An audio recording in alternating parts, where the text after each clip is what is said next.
जय हिंद फ्रेंड्स। अभी अभी बीच में एक मणिपुर से खबर आई थी कि एक यूएफओ वहाँ पर देखा गया था। और जिस तरह से हम पृथ्वी के लोग हैं, हम लोग भी सोचते हैं और ढूंढते हैं कि कोई हमारे जैसा भी कोई ग्रह है क्या। लेकिन हमारा शास्त्र और साइंस दोनों मानती है कि हमारे पृथ्वी के जैसा ही बहुत सारा ग्रह है और भी अंतरिक्ष के अंदर।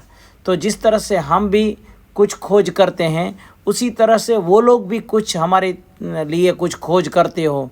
तो इस तरह से जिस तरह से एलियन होने का दावा अमेरिका ने भी किया था लास्ट टाइम, उसकी पार्लियामेंट में भी जो एलियन को लेके एक आदमी आ गया था। तो इस तरह से जो एलियन का जो मानना है वो भी अमेरिका तो मानता है कि एलियन है करके। तो इस तरह से कितने एलियन यूएफओ के सहारे वो पृथ्वी के ऊपर आ जाते हैं। वैसा ही एक एलियन का यूएफओ हमारे उधर मणिपुर के उधर दिखाई दिया था, जिसके वीडियो हमने बनाई थी। आप इस चैनल के थ्रू इस वीडियो भी आप देख सकते हो। और दूसरी बात यह है कि हम इस चैनल के द्वारा सब बच्चों को सबको एक नॉलेज देने का कार्य भी करते हैं, क्योंकि हम है वैसे तो पंडित।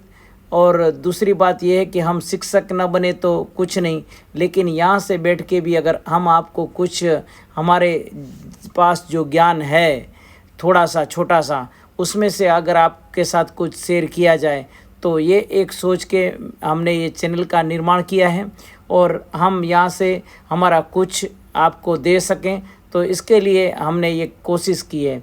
तो आज हम एक बात करेंगे कि सौर मंडल में छिपा है एक पृथ्वी जैसा ही ग्रह, और वैज्ञानिकों ने भी इसका किया है दावा। तो इसी के बारे में हम आज बात करेंगे। तो पृथ्वी जैसे ग्रह की खोज के लिए अमूमन खगोलविद सौर मंडल से बाहर सुदूर स्थिति तारों के ग्रह तंत्र की पड़ताल करते हैं। लेकिन जापानी खगोलविदों ने प्रस्ताव दिया है कि एक पृथ्वी के जैसा ही ग्रह हमारे सौर मंडल में ही प्लैनेट 9 के पास स्थित हो सकता है। उनका कहना है कि यह ग्रह काइपर भट्टी में, लेकिन प्लैनेट 9 के पास में विचरण करता रहा है।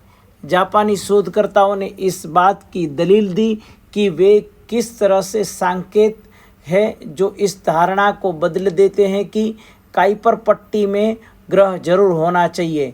यहाँ तक कि ऐसे ग्रह या ग्रहों की उपस्थिति है काइपर पट्टी की कुछ विशेषताओं की व्याख्या कर सकती है। तो इस तरह से काइपर पट्टी जो है वो सौर मंडल में नेपच्यून के पार स्थित एक डोनेट के आकार का पिंड का समूह है। वहीं खगोल विज्ञान का समुदाय लंबे समय से हमारे सौर मंडल में 9वें ग्रह की पड़ताल कर रहा है, जिससे प्लैनेट नाइट कहा जाता है। द एस्ट्रोनॉमिकल जर्नल में प्रकाशित यह अध्ययन जापान के ओसाका की किंदाई यूनिवर्सिटी के पैट्रिक सोफिया ल्याकावक्का और टोक्यो के नेशनल एस्ट्रोनॉमिकल ऑब्जर्वेटरी के ताकसी इतो ने किया है। इन लोग के जो नाम है, ये नाम भी इतने डिफ़िकल्ट है कि उसको याद रखना भी मुश्किल है। तो इसके लिए जो काइपर पट्टी है उसके ऊपर का जो पिंड है, शोधकर्ताओं ने कहा कि उनका अनुमान है कि एक पृथ्वी जैसा ग्रह जरूर होना चाहिए, क्योंकि हर सौर मंडल में काइपर पट्टी के ग्रह केबीपी जैसे पिंड होते हैं, और हमारे सौर मंडल की काइपर पट्टी में भी एक पुराना ग्रह रूपी पिंड जरूर रहना चाहिए। वैज्ञानिकों का मानना है कि काइपर पट्टी के ग्रह केबीपी सूर्य से 500 खगोलीय इकाई की दूरी पर होने चाहिए, यानी वे सूर्य और पृथ्वी के बीच की दूरी के 500 गुना की दूरी पर स्थित होना चाहिए, जो कि प्लैनेट नाइट से अधिक पास हो सकती है। और ये जो प्लैनेट 9 है उसके पास में हो सकती है। विशेषज्ञों का कहना है कि केबीपी वाले ग्रह पृथ्वी से 3 गुना ज़्यादा अधिक भार के हो सकते हैं, लेकिन वहाँ तापमान इतना ज़्यादा कम होगा कि वहाँ हमारी पृथ्वी जैसा जीवन नहीं हो सकता है। काइपर बेल्ट में लाखों करोड़ों बर्फीले पिंड जिन्हें ट्रांस नेप्ट्यून ऑब्जेक्ट कहा जाता है, क्योंकि ये नेप्ट्यून के पार स्थित होते हैं। तो खगोलविदों का मानना है कि टीएनओ सौरमंडल के अवशेषों से बने हैं और वे चट्टानें कार्बन, मीथेन या पानी की बर्फ आदि से निर्मित हुए थे। टीएनओ की कक्षाएं बता सकती है कि बाह्य सौरमंडल में कुछ ऐसे ग्रह होंगे जिनकी अब तक खोज नहीं हुई है। उन्होंने पाया कि इनमें से कुछ पिंडों के पास जरूरी किसी बड़े पिंड के गुरुत्व का बड़ा असर होगा, जिससे इन्हें कक्षा मिली है।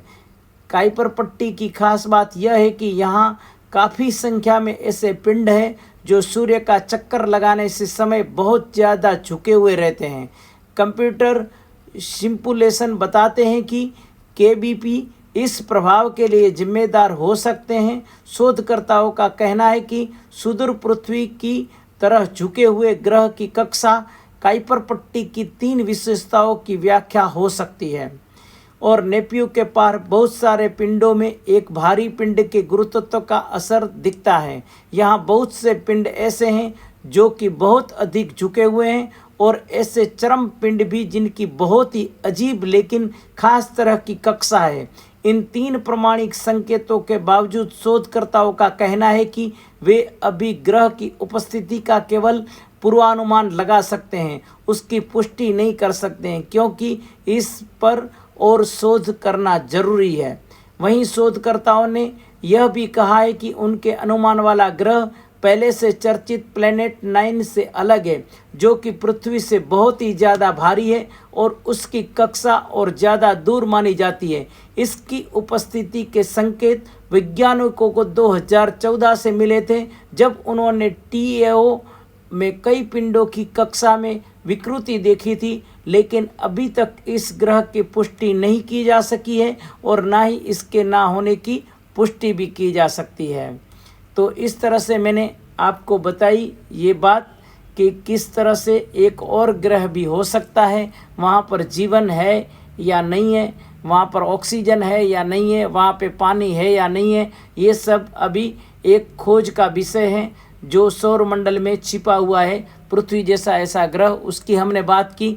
तो इस तरह से हम आपके साथ इस जो ब्रह्मांड है उसकी बात करेंगे, गैलेक्सी की बात करेंगे और ग्रहों की बात करेंगे। तो आप हमारी चैनल को सब्सक्राइब करें, लाइक करें और ज़्यादा से ज़्यादा लोगों को शेयर करें, ताकि हम आपके साथ एक नई खबर के साथ जुड़ सकें। हमारी चैनल के माध्यम से हम आपको एक नई न्यूज़ भी सुनाते हैं। एक आध्यात्मिक के तौर तरीके में हम आपके साथ वेद, उपनिषद, भगवद गीता की भी बात करेंगे, हम खगोल शास्त्र की भी बात करेंगे, राजनीति की भी बात करेंगे, समाज के अंदर की भी बात करेंगे, अंधश्रद्धा से मुक्ति की भी बात करेंगे, समाज के अंदर जो चल रहे हैं, जो वाद विवाद क्या है, एकता क्या है, अखंडता क्या है, सब के लिए बात करेंगे। तो इस चैनल को सब्सक्राइब करना न भूलें। जय हिंद।